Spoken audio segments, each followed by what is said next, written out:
the GT, Pontiac G8 GT.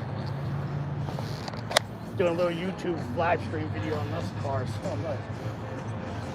But I got to check out that Mercury Capri that came in. I had 85. Although I loved it. That was the car I learned how to drive stick on, was a Capri. I had it with Mustang Racing Association. Still have it on Radio Drags. 429.94. Where the door is, but I never used one.